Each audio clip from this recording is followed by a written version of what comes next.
கர்த்தர் உங்களோடு கூட இருக்கிறார். ஆண்டவர் உங்கள் பிள்ளைகளோடு கூட இருக்கிறார். நீங்கள் போகிற இடத்திலெல்லாம் உங்கள் தேவனாகிய கர்த்தர் உங்களோடு கூட இருக்கிறார். உங்கள் எதிரிக்கு நிறைய பேர் இருக்கலாம், உங்களுக்கு விரோதமாய் எழும்புகிறவர்களுக்கு நிறைய பேர் இருக்கலாம். ஆனா கர்த்தர் வாக்கு கொடுக்கிறார், நீங்க பயப்படாதீங்க, உங்களோடு கர்த்தர் இருக்கிறார்.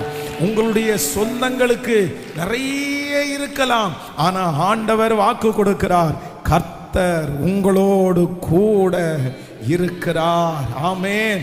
உங்களோடு கூட கர்த்தர் இருப்பார். ஆனால் நான் நம்புகிறேன், நீங்கள் எந்த இடத்திற்கு போனாலும் வெற்றியை தருவதற்கு கர்த்தர் வல்லவராய் இருக்கிறார். கைகளை உயர்த்தி சொல்லுவோம், கர்த்தர் என்னோடு கூட இருக்கிறார்.